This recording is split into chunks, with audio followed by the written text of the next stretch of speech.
जय हिंद दोस्तों, शिक्षा लोग के इस लर्निंग प्लेटफॉर्म पर आप लोग का स्वागत है। आज हम क्लास 10th का फिजिक्स चैप्टर 1 प्रकाश के प्रवर्तन और प्रवर्तन के बारे में पढ़ेंगे। विशेष रूप से यह बिहार बोर्ड 2025 में जो लोग तैयारी कर रहे हैं उनके लिए स्पेशलिस्ट बनाया गया है। ठीक है, देखिए इसके पहले जो मैंने वीडियो बनाया हूँ वो इस वीडियो के डिस्क्रिप्शन में आप लोग को प्रोवाइड कर दिया जाएगा। ठीक है, आप लोग जाकर वहाँ से देख सकते हैं। देखिए आज इस वीडियो के माध्यम से प्रतिबिंब के बारे में डिटेल से चर्चा करेंगे।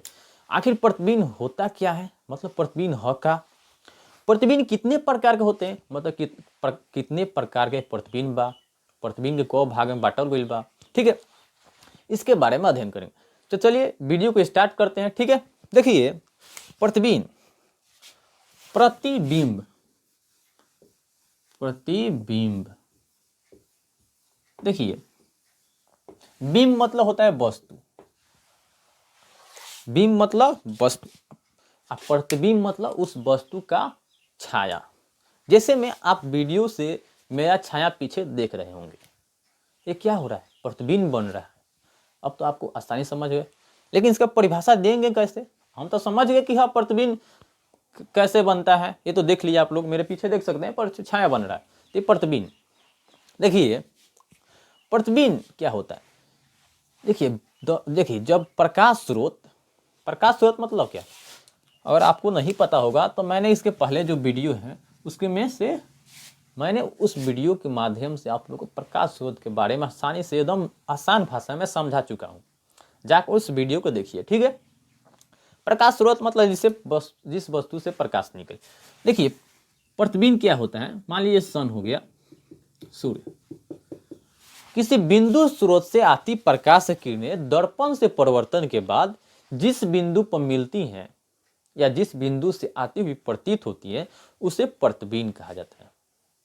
समझ रहे, मतलब समझिए। देखिए मान लीजिए अवतल दर्पण है, ठीक है, मैंने यहाँ पर एक सी पर वस्तु रखा, तो किसी बिंदु स्रोत से आती हुई प्रकाश किरणें, ये क्या है, सूर्य है, इससे प्रकाश किरणें क्या हो रही है, आ रही है मान लीजिए।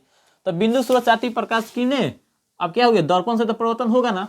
अब ऐसे आ गया तो दर्पण पड़े रहा है, तो मान लीजिए दर्पण पर पड़ता किरण, अब दर्पण में पड़ी तो परिवर्तित हुई, टकरा के कहूँ से निकली, तो दर्पण के गुण है कि समानांतर रही तो फोकस से जाई, तो फोकस से चल गई। दर्पण से परिवर्तन के बाद जिस बिंदु पर, परिभाषा सुनिए, दर्पण से परिवर्तन के बाद जिस बिंदु पर मिलती है ये आती हुई प्रतीत होती है तो उस वस्तु का प्रतिबिंब कहलाता है। तो दर्पण से परिवर्तन हुआ तो एगो तो किरण से प्रतिबिंब बनी ना, कम से कम दूगो किरण की जरूरत पड़ी, तो और एगो किरण क्यों गुजरी, एगो फोकस से। अब मान लीजिए ऐसे तो एक किरण गई, एगो किरण तो ऐसे ही भी जा सकती है, तो ऐसे जाएगी। देखिए तो यहाँ पे एक प्रतिबिंब बन रहा है, तो ये भी मान लीजिए वस्तु है, तो यहाँ उल्टा बन रहा है। देखिए ये वस्तु ऊपर था और नीचे बना है, यानी कि उल्टा बन रहा है ना, तो B/A। तो देखिए परिभाषा अब समझ में आ जाएगा।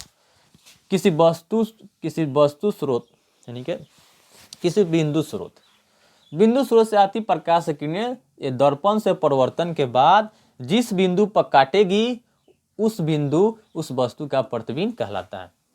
तो इस बिंदुआ पर काट दिलक है प्रतिबिंब, तो कटलक तेजा प्रतिबिंब बनल, तो यह प्रतिबिंब कहलाता। समझ में आ गया ना, किसी बिंदु स्रोत से आती प्रकाश किरणें दर्पण से परिवर्तन के बाद जिस बिंदु पर काटती है या काटती हुई प्रतीत होती है तो उस वस्तु का प्रतिबिंब कहलाता है। समझ में आ गया। जैसे में आप यहाँ पर देख सकते हैं, ये भी एक वस्तु था, दर्पण से किरण परिवर्तन के बाद यहाँ सी पर वस्तु बना, अब BA वस्तु एगो बन गया, क्या बना, वस्तु CA एगो प्रतिबिंब बना है। समझ में, प्रतिबिंब की परिभाषा जैसे ही मैंने बोला आप लोग नोट कर लीजिए, ठीक है, क्योंकि इससे आसान परिभाषा आपको नहीं मिलेगा। एकदम प्रैक्टिकल आपको बताएं परिभाषा कहने का मतलब था। अब देखिए प्रतिबिंब दो तरह का होता है, प्रतिबिंब दो तरह का होता है। एक होता है वास्तविक प्रतिबिंब, वास्तविक प्रतिबिंब, ठीक है। देखिए वास्तविक प्रतिबिंब क्या होता है, देखिए वास्तविक और दूसरा होता है काल्पनिक प्रतिबिंब। पहले ये दोनों लिख दूं, काल्पनिक प्रतिबिंब। देखिए प्रतिबिंब कितने प्रकार होते हैं? 2 प्रकार के, वास्तविक और काल्पनिक। पहले परिभाषा आराम से समझिए। वास्तविक प्रतिबिंब जब प्रकाश किरणें किसी दर्पण से परिवर्तन के बाद अगर वास्तविक रूप से काटती हैं किसी बिंदु पर, तो उससे जो बनेगा प्रतिबिंब वो वास्तविक प्रतिबिंब कहलाएगा। और जब काल्पनिक रूप से प्रकाश किरणें काटेगी तो काल्पनिक प्रतिबिंब कहलाता है। ये तो परिभाषा तो हम रटते आ रहे हैं, लेकिन इसको समझिए कि परिभाषा जो है उसे कहने का मतलब क्या है, कि खाली रटले से कुछ ना होई, समझे के पड़ी। काहे कि फिजिक्स ई कौनो इतिहास भूगोल ना हो कि रट ले बतबुआ हो जाई, इमें समझे के पड़ेला। देखिए क्योंकि आप लोग का दिमाग में फिट है कि रटते जाइए, रटते रह जाएंगे, कभी भी याद मतलब याद नहीं होगा। पता लगा कि आज रटे, शाम को दिमाग से उड़ गया। तो इसलिए इसको प्रैक्टिकल समझिए। देखिए वास्तविक प्रतिबिंब समझिए, परिभाषा तो क्या समझे, किसी बिंदु से आती प्रकाश किरणें दर्पण से परिवर्तन के बाद अगर वास्तविक रूप से काटे तो वास्तविक प्रतिबिंब। देखिए इसका मतलब ये हुआ कि मान लीजिए ये एफ है और वक्रता केंद्र है, ये ध्रुव है। तो एक वस्तु को मान लीजिए मैंने कहाँ रख दिया, यहाँ पर रख दिया। वस्तु को छोड़िए ना, मान लीजिए इस वस्तु की जगह पर आप खड़े हैं।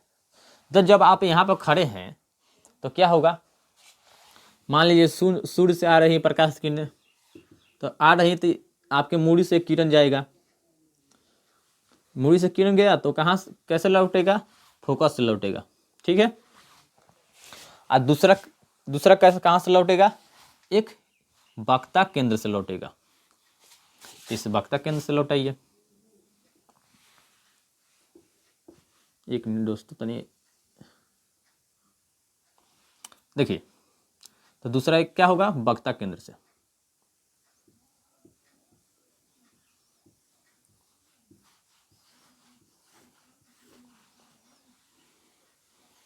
आप लोग इसको सीधा काटेंगे, ठीक है, और सीधा नहीं काटेंगे तो नहीं बन पाएगा। फिर मैंने इसको थोड़ा टेढ़ में बना दिया है, ठीक है। तो आपको सीधा करना है। अगर आप सीधा नहीं करेंगे तो आपको मतलब कटेगा ही नहीं। आपको कॉपी पर नाप कर अच्छी तरह से काटना होगा, तब आपको कटेगा, ठीक है। मेरे पास तो स्केल नहीं है कि आपको नाप काटूं, इसलिए थोड़ा टेढ़ा मेरा हो सकता है, ठीक है। लेकिन आपको केवल समझने का मतलब है, इसमें नहीं गलतियाँ निकालने लगे कि सर गलती काट रहे हैं ही ना हो, तो टेढ़ा मेरा हो सकता है, ठीक है।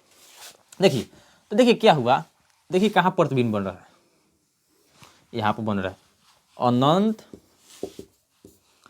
अनंत और वक्रता केंद्र के बीच में बन रहा है। देखिए एक वस्तु था ए बी, और उसका प्रतिबिंब कैसा बना है, उल्टा बना है। क्यों, ये ऊपर है नीचे है, तब बी ए प्रतिबिंब बना है। तो देखिए परिभाषा कहता है कि दर्पण से परिवर्तन के बाद जिस बिंदु पर अगर वास्तविक रूप से कटेगा उसे वास्तविक प्रतिबिंब कहते हैं। अब बताइए, दर्पण के अगर आगे काटेगा तो उसे वास्तविक प्रतिबिंब कहते हैं, अगर दर्पण के पीछे काट के प्रतिबिंब बनाएगा तो उसे काल्पनिक प्रतिबिंब कहते हैं। तो इस दर्पण के आगे काटा है, इसलिए इस तरह के प्रतिबिंब को हम वास्तविक प्रतिबिंब कहेंगे। क्यों, क्योंकि दर्पण से परिवर्तन के बाद वास्तविक रूप से अगर काट रहा है मतलब वास्तविक रूप से प्रतिबिंब बना है तो उसे वास्तविक प्रतिबिंब कहते हैं। देखिए वास्तविक रूप से बना ना, समझ में आ गया। इस परिभाषा कहने का मतलब यह है, अगर आपको यहाँ पर खड़ा किया जाएगा ना तो आपका केवल मुड़ी नीचे और सिर नीचे और गोड़ ऊपर केवल जाएगा, बस। केवल आपका क्या होगा, गोड़ ऊपर मुड़ी नीचे, इसके अलावा और कुछ साइज में परिवर्तन हो सकता है। अगर आपका 5 सेंटीमीटर है तो आप यहाँ पर 25-30 कुछ भी हो सकते हैं, समझ रहे हैं। बस आपका स्थिति के अनुसार होगा कि आप खड़े कहाँ पर है, ठीक है। तो इस तरह का जो प्रतिबिंब बनेगा उसे हम लोग वास्तविक प्रतिबिंब कहते हैं। वास्तविक समझ गए, वास्तविक प्रतिबिंब आप लोग। अब बताइए, अब वास्तविक प्रतिबिंब कब कब बनेगा, जब वस्तु को फोकस पर रखेंगे, फोकस और वक्रता केंद्र के बीच में रखेंगे, वक्रता केंद्र और अनंत के बीच रखेंगे और वक्ता केंद्र पर रखेंगे तो अब आपका प्रतिबिंब क्या होगा, वास्तविक रूप से बनेगा। अब काल्पनिक प्रतिबिंब क्या है और कब कब बनता है, देखिए काल्पनिक प्रतिबिंब का मतलब परिभाषा होता है कि दर्पण से परावर्तन के बाद अगर किरणें काल्पनिक रूप से कटती हैं और प्रतिबिंब बनाती हैं तो उस तरह के प्रतिबिंब को हम काल्पनिक प्रतिबिंब कहते हैं। जैसे में एक अवतल दर्पण ले लिए, ठीक है, अवतल दर्पण। अब अवतल दर्पण में एफ और सी, देखिए अवतल दर्पण में जब आप एफ और जब अवतल दर्पण में एफ और फोक ध्रुव के बीच में अगर किसी वस्तु का आप रखिएगा तो उसका जो प्रतिबिंब बनेगा वो कैसे बनेगा, वह काल्पनिक बनेगा। क्यों? क्योंकि वह दर्पण के पीछे बनेगा और काल्पनिक रूप से कटेगा। काल्पनिक मतलब वास्तविक, मतलब देखिए वास्तविक मतलब यह जो रेखा है वो फिक्स मतलब एकदम रेखा बिना ये से कटे हुए रहेगा। काल्पनिक रूप से रेखा जो होती है ऐसे ऐसे कटा हुआ रहता है। इस तरह के जो रेखा से दर्पण के पीछे काट रहा है और दर्पण के पीछे प्रतिबिंब बन रहा है, इसलिए इस तरह के प्रतिबिंब को हम काल्पनिक प्रतिबिंब कहते हैं, काल्पनिक प्रतिबिंब कहते हैं। समझ रहे हैं? इसके पहले वीडियो में भी इस प्रतिबिंब के बारे में डिटेल से बता चुका हूं। तो देखिए यानी कि काल्पनिक प्रतिबिंब का मतलब कि दर्पण से परावर्तन के बाद जिस बिंदु पर काल्पनिक रूप से काटेगी और जो काल्पनिक प्रतिबिंब बनता है दर्पण के पीछे बनता है अवतल दर्पण में, ठीक है।